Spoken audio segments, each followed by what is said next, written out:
Yes, fellas, what's going on?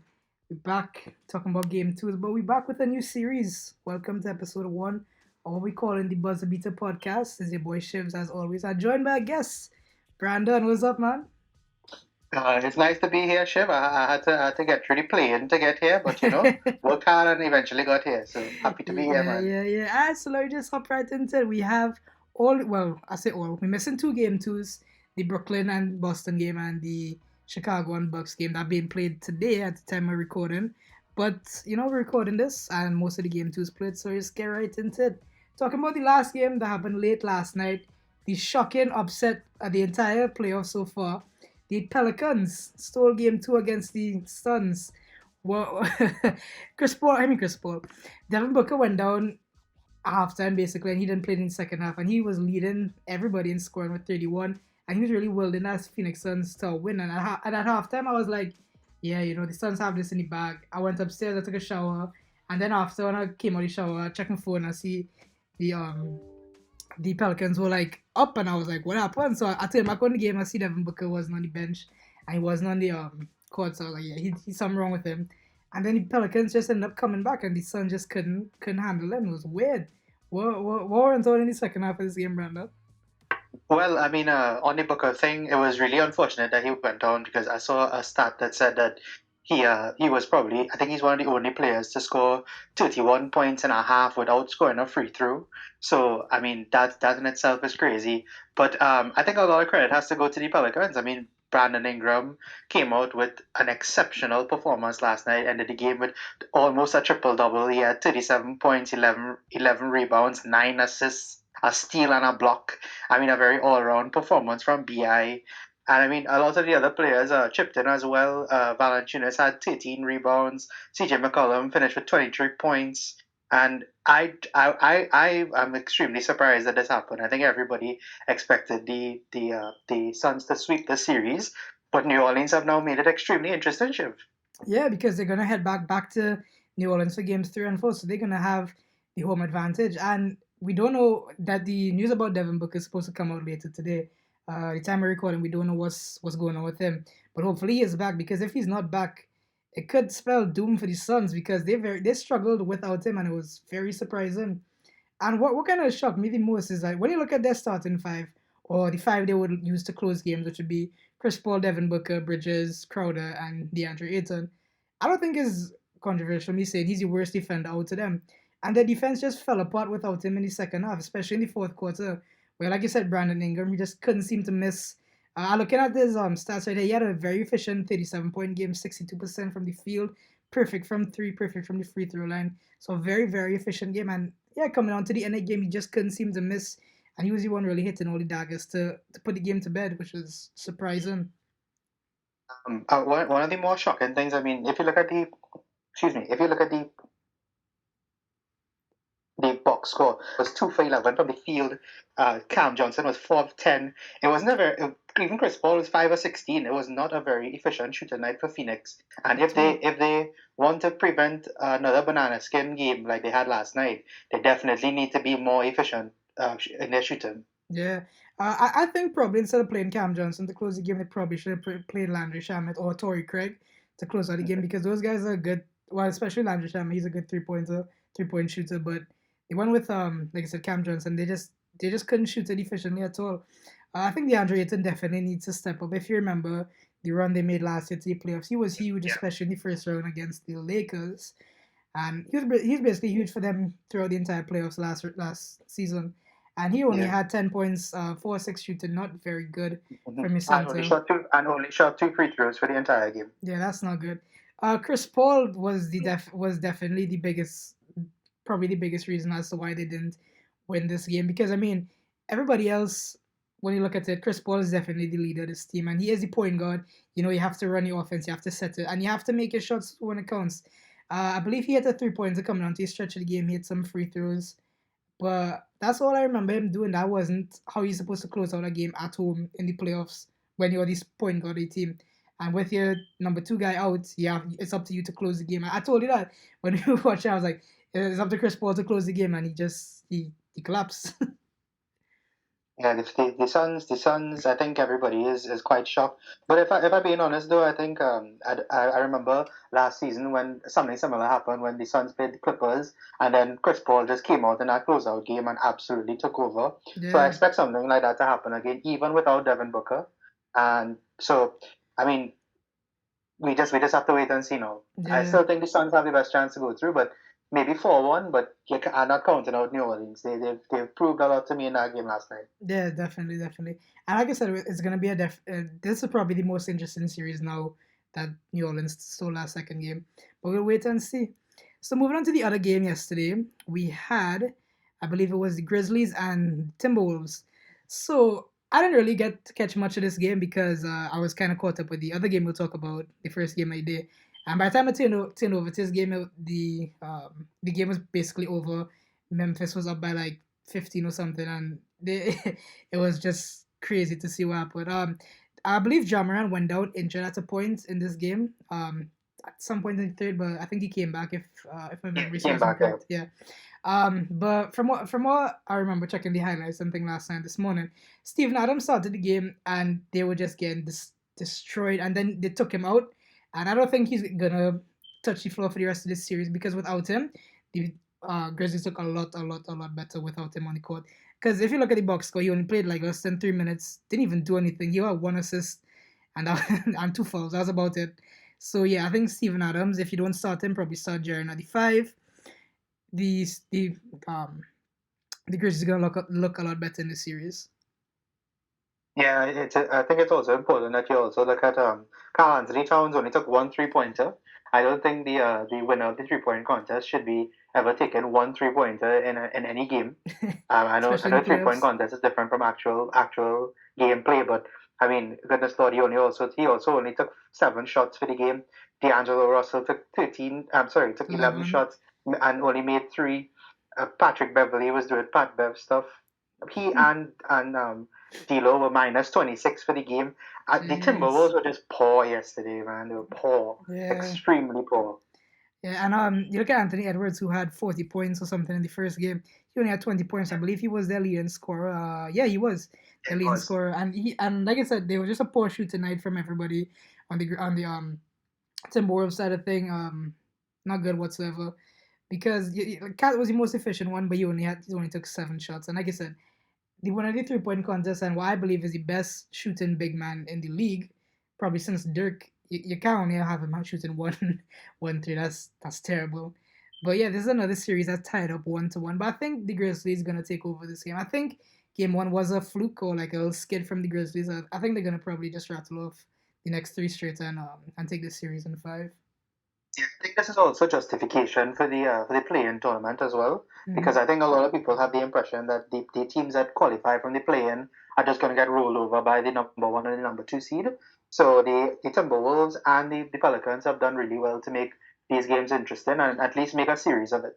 Yeah, I mean, but this series especially is probably one of the best for neutral's point of view, especially when I saw the Timberwolves to game one. But based on what I've seen this second game, I think Memphis is gonna be way too much for them, and they're gonna just run away with it.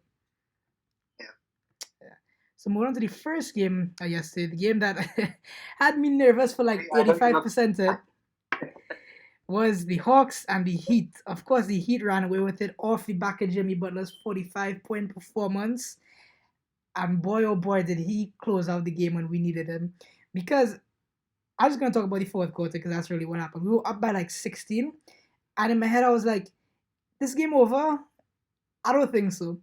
And then PJ Tucker got his fifth foul. And that's when things really went downhill because he took him out of the game and he's one of our best defenders alongside Bam, who's been having a bad series thus far. But we'll talk about Bam in a second. But PJ Tucker, he was doing good on the defense, and then he got his fifth foul. He got hooked off, and then everything just kind of fell apart. Bogdanovich started to heat up, and he was hitting everything. He just he couldn't seem to miss. He had a brilliant bounce back game. Almost 30 points, 12-18 shooting, 5 of 10 from three, and he was really keeping them in the game. And he brought it all the way back to a 3-point game. And then I'm like, nah, we're not gonna lose this. Surely not.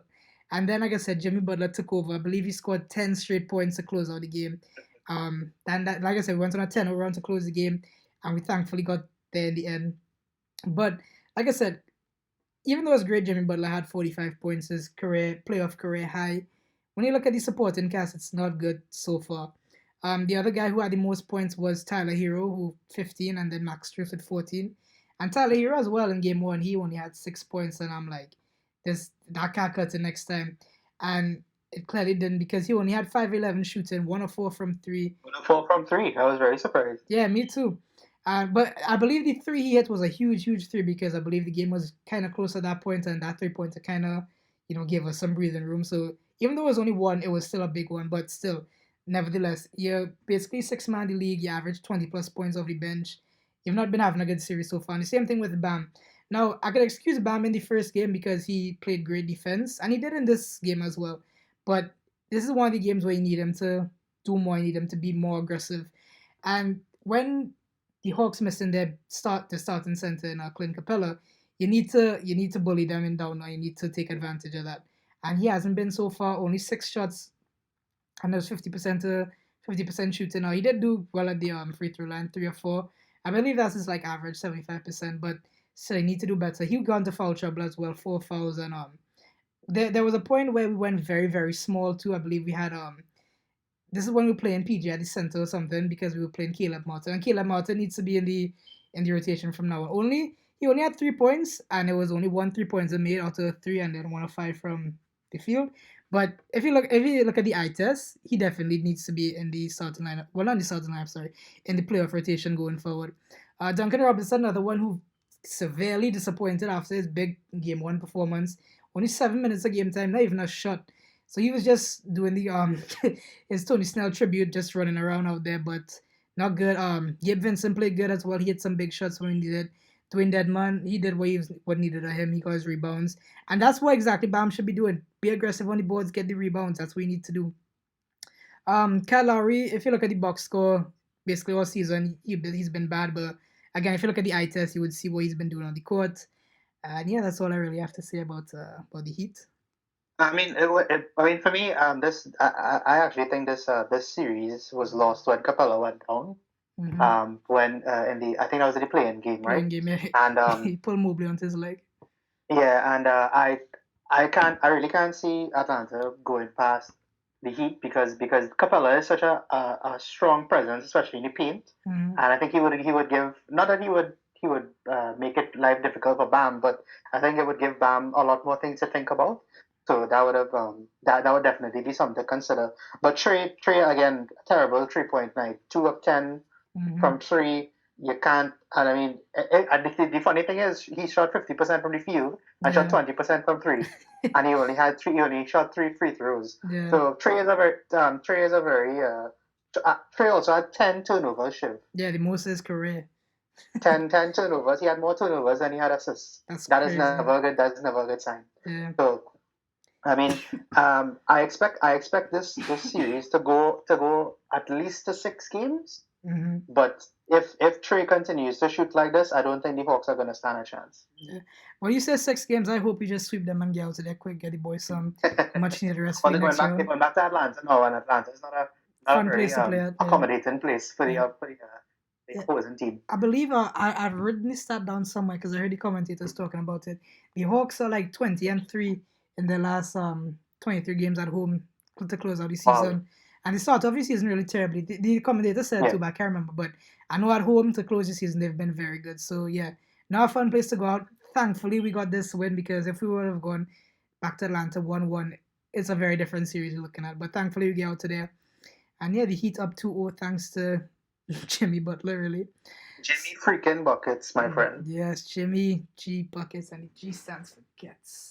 So let's move on to the games that happened. This is Monday. This is Monday slate of games. Yeah, Monday night. Mm-hmm. So let's start off with the late game, which was the Warriors and the Nuggets.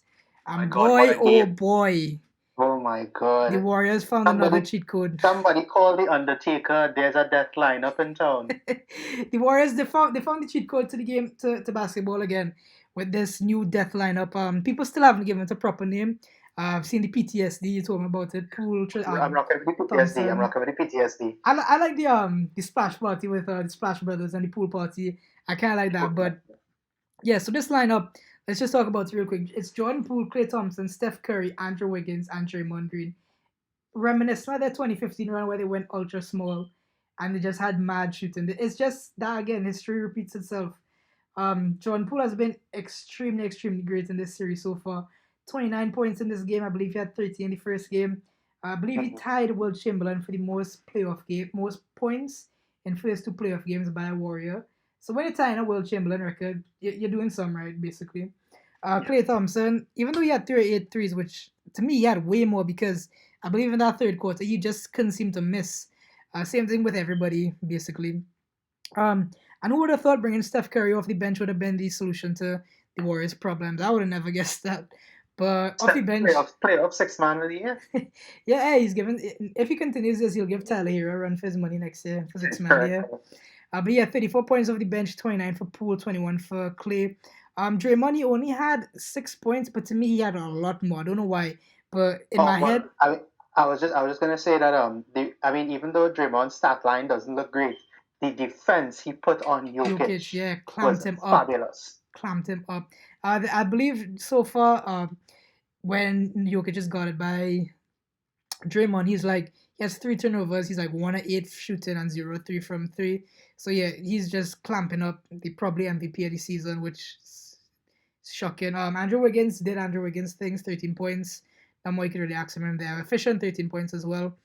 And yeah, that's just the story. The Warriors are very, very efficient. And they went deep with this rotation because at the end of the game they just put in the B team to just run it out. But looking at the Nuggets side of things, it's just really Jokic just trying to 1v5 it out there because he doesn't really have that much help. He had 26 points, and the person who had more points was 12, which was 3 guys. But still, when you can't go on 1v5 this Warriors team by yourself, even if you are Jokic. He was 9-20 from the field, 0-4 from 3, 26 points, only 4 assists and 11 rebounds, and like I said, 3 turnovers. So not a good game from Jokic.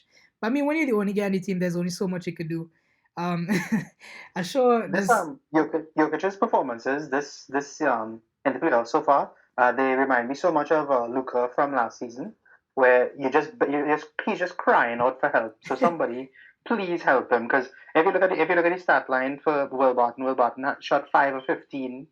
Aaron Gordon did absolutely nothing in the whole game. Nothing. I mean, nothing of importance. He had 7 points minus 12. And I don't know, man. The Nuggets are actually, if Jokic didn't play on the Nuggets, they would be a lottery team. Yeah, I'm actually convinced. Yeah, I mean, I saw somebody say, Burnley, looking at this series, it shouldn't be, Jokic is a fraud. It should be, how did Jokic drag this team to the playoffs in the first place? Yeah, correct. Yeah, I agree. And yeah, just terrible all around. DeMarcus Cousins was fighting his own teammates. I can't remember which one. I think it was Will Barton, during a timeout. So just, it's not looking good from the Nuggets' point of view. And yeah, I think they're just probably going to get swept at this point because Jokic got ejected in this game too, which is something that kind of been glossed over because the Warriors have been so good.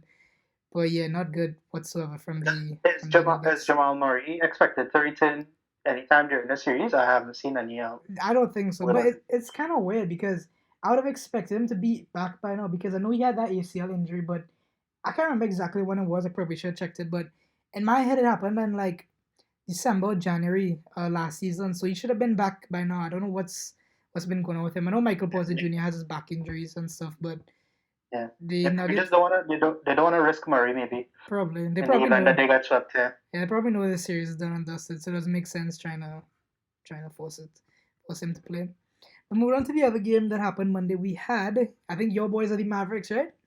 Yeah, that is very correct. Yes, you had your boys even up the series against the Jazz. So tell me what happened in this game. Well, the first thing I want to say about this game is that, about this series on the whole, is I think that this split was very important for Dallas. Because I think when Luka went down, everybody thought that Utah was going to win the first 2 games. Mm-hmm. And then if there would be no win for Dallas up until they came back. But I have to say, Shiv, I said in the first game, I thought Jalen Brunson was going to drop 30. I dropped 24. Well, he did me even 10 better this time. He dropped 40. And I thought he was absolutely sensational. Along with him and Kleber Kleber hit 8 of 11 threes, and the only shots he took for the game were threes. He ended up with 25 points, and the defense that Dorian Finney-Smith put on Donovan Mitchell, even though Mitchell had 34 points, without Finney-Smith's defense on Mitchell, he probably would have had 50. So, I mean, the Mavericks did really well. Gobert had a terrible opening few minutes. I think Gobert ended with 4 turnovers, which is very unusual for a center who doesn't really touch the ball, especially when Donovan Mitchell doesn't pass him.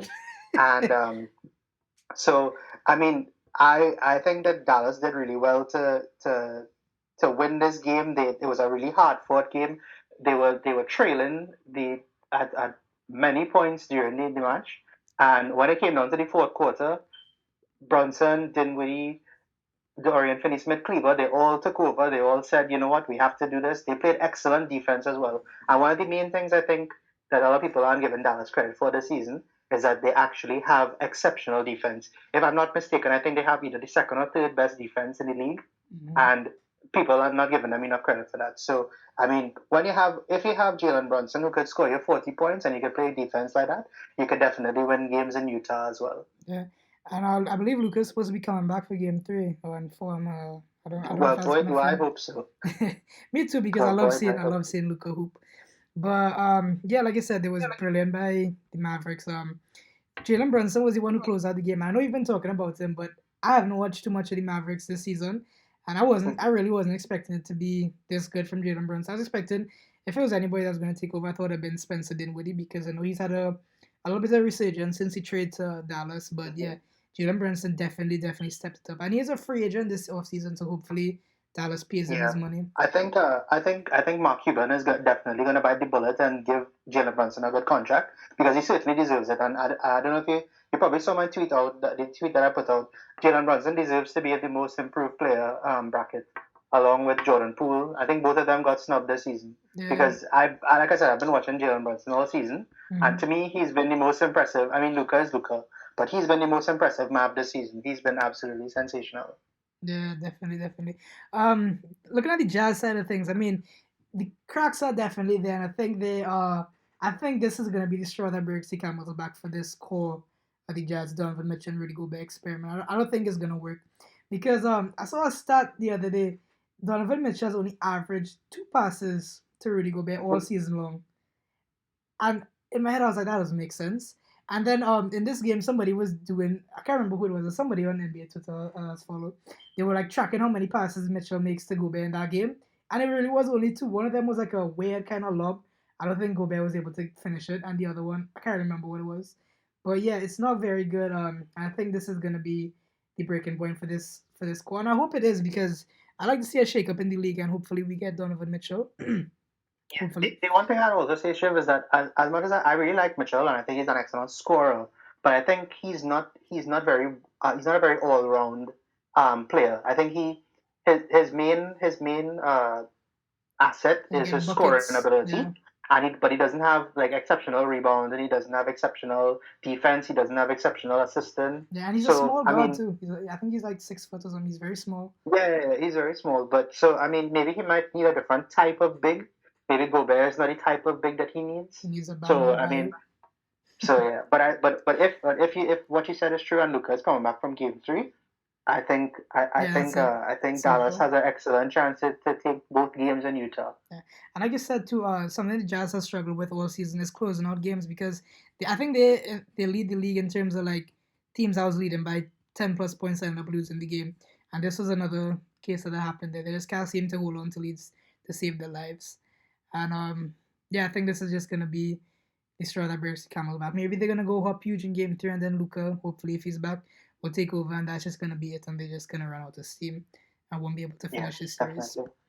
But yeah, so that's that. And we went to the last game we had on Monday, which was the Toronto and Philadelphia series. And I have to say I've been very disappointed in this series so far.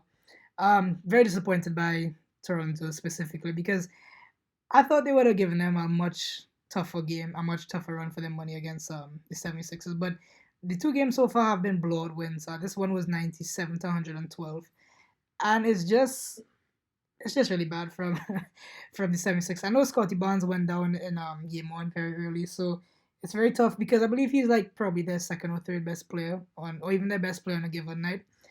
Yeah. And when you don't have that, it's just it sucks really because there's no answer for Joel Embiid. They had Precious out there. Precious was getting cooked and getting completely dominated. It was embarrassing. And yeah, I have to ask you though, what's your stance on the free throw shooting from Embiid? Well, I mean, I thought that was going to be the topic of this whole game because the Sixers shot 26 of 30 free throws, and the Raptors shot 10 of 12. And then if you look at Embiid and Harden, they shot 19 of 22 from the line, which I think I mean I really love Embiid. I think he's an exceptional player, but I mean 12 of your 31 points from the free throw line. I mean, Jesus Christ. And the thing I was explaining this to one of my friends recently. One of the things one of my problems with Embiid shooting so many free throws is that it's not like he shoots an and one and that makes up his free throws. No, the majority of his are two consecutive free throws. Yeah. And he doesn't make the shot. If he was making an and one, I'd be perfectly fine. But I mean the free throws like that, I mean it's really hard to beat a team when they have that on their side because they are, like if you look at, like I said, 19 of 22, you're guaranteed at least 15 plus points from the line from Philly every game. Yeah. So I've also been very disappointed with Toronto in this game. But if there's one thing I will say, I have seen something like this before. And Nick Nurse, I do have a lot of faith in Nick Nurse to try and make an adjustment to try and figure out how to get those two guys off the line or to put more players from Toronto on the line. Because those are the only two options that he has at this point. Because if you equalize the free throws for both teams, Toronto win the game. Yeah, I think I saw somebody say if you wipe out all the free throws on both sides, Toronto win like 87-86 or something like that. Yeah, correct. But yeah, it's been disappointing. They shot 15 of 16, and that's not that. Sorry, 5 of 16. Yeah. So that's really not going to help anybody. Yeah. Somebody who I thought would have been the X factor in this game was Gary Trent Jr. And I don't know what's been going on with him, if he's been struggling with injury or what. But this game he didn't even play 10 minutes. Didn't hit a shot. Didn't do anything. Had 4 fouls. So he's been disappointing so far. And I thought he would have been the X factor in this series. But going back to the 76ers, yeah. I think we found basketball's answer to Atletico Madrid's terrorism ball in this 76ers side. And yeah, I'm not a fan of free throws either. I know they're part of the game, fouling is a part of the game, but come on, though. It's very interesting. At the beginning of the season, they had all this talk about how they were gonna adjust the free throw rules and stuff. Yeah, but now they look like they've reverted back to the old rules. And Embiid, nobody can stop Embiid once he gets to the line. Yeah. I mean, he's taken 2 free shots, and he's an excellent free throw shooter. I'm not gonna take that away from him. But Harden is the same thing, and I don't know about you, Shiv, but I also think Harden has been really poor. Yeah, Burkos himself, but I think that's one of the best names ever. You know? Yeah, that's the funniest slander name I've heard in a while. I can't wait to use that when they like have a terrible performance. That one is good because Harden was 3 for 9, and he made the same number of points from shots as he did from free throws. So I mean, not good whatsoever. And yeah, and even though we say Harden has dropped off in scoring, his playmaking and stuff wasn't that good either. You had 6 assists, 5 turnovers, so not a really good assist to turnover ratio there.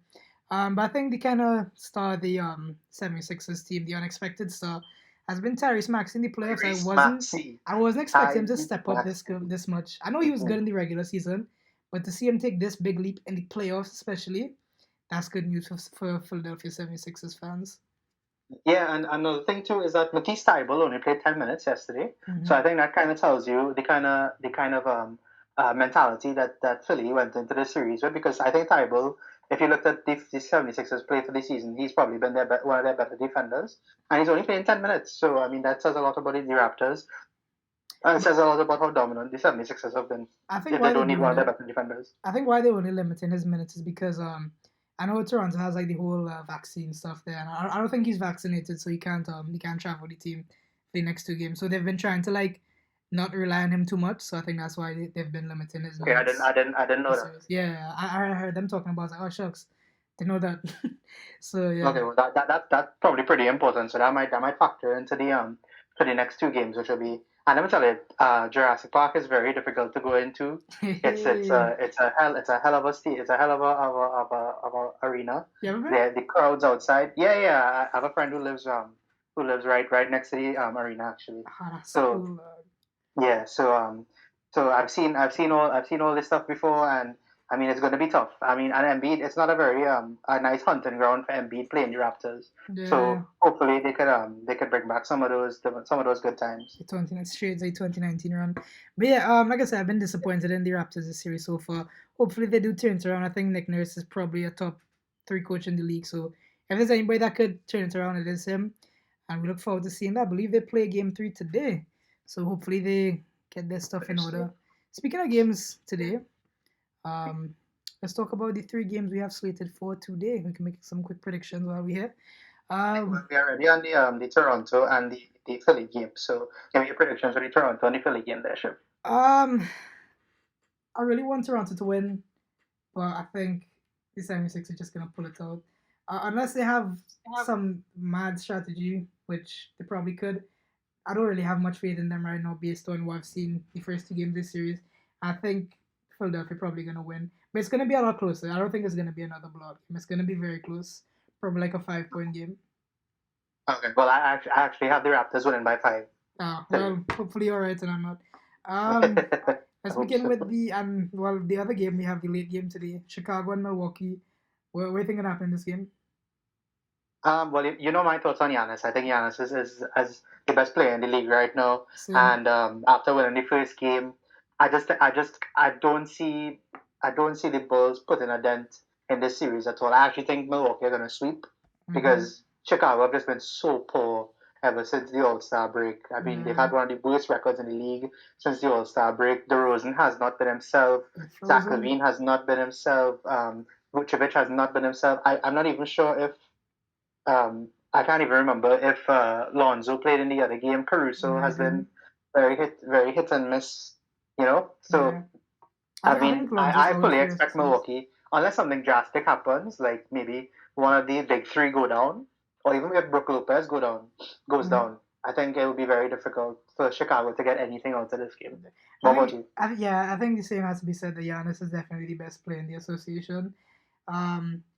And yeah, if Chicago was going to win a game, it was going to be game 1 where they had it pretty interesting, even though it seemed like everybody played bad in that game.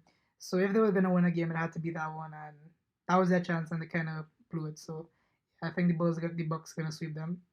And the last game, which is the first game of today, the most interesting series in the first round by far, Brooklyn and Boston. What are you saying about this game? Well, the only thing I will say is the Nets have to win. If the Nets don't win, I think this series just might.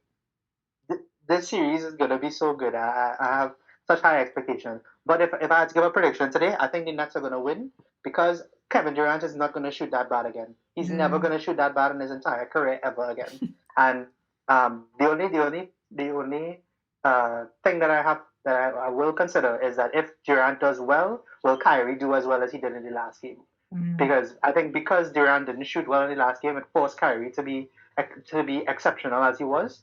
So it'll be interesting to see if what kind of impact KD improving his game has on Kyrie, as well as the rest of the team. Because Bruce Brown was awful, Claxton was awful. I don't think Drummond did anything besides his usual rebounds. Yeah. So I mean, I expect the Nets to win, but I mean, when you have defensive player of the year on your team, you could never rule out the Celtics, especially with Jason Tatum. Season like he is efficient. Jason Tatum is one of the best players in the league. And you know how I feel about Jason Tatum, Manny. Yeah. I think probably the Celtics gonna pull this one out. Based on how close that last one was, and it was a last possession thing. I think they're gonna carry that momentum over into the second game. Yeah, I definitely expect Kevin Durant to step it up. Kyrie, it's gonna be interesting to see how he plays again because I know him and some other players are fasting for Ramadan, so it's gonna be interesting to see how they perform. With no food or water, but it's gonna be interesting to see how they do.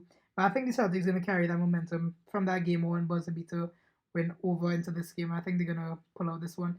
But I do definitely hope this game does go to 7 because it's a series that deserves to go to 7. And I think my prediction was Nets in 7, so I'm gonna stick by that. But I think Celtics gonna win the second game. Okay, you have Nets in 7. Yeah, Yeah. I have Nets in 7 as well. Yeah. That's the same thing I have. All right, well, that kind of wraps up the all the game twos and some predictions for the game twos that's gonna be played today. We have anything else you want to say, Brandon, as we close out this first episode here? Well, I think we finished just in time. Actually, we did beat the buzzer, so I think that's a very good start to the podcast. Yeah. And you know, like I'll always say, Shiv, I hope we get some good games tonight. We always have good talking points. Mm-hmm. And you know, yeah. Until the next one. Yeah, hopefully we're gonna have episode 2 out by Friday or Saturday. Right. Depends on how the uploading goes. But yeah, guys, I hope you guys enjoyed. Let us know your feedback in the comments below. As always, if you liked, feel free to like, comment, share, subscribe, all that good stuff. Check my boy Brandon on Instagram. Check out Corner Flag Talk. We do more stuff over there. I'll leave all the links in the description. And yeah, guys, catch you guys later. Bye. Later, guys.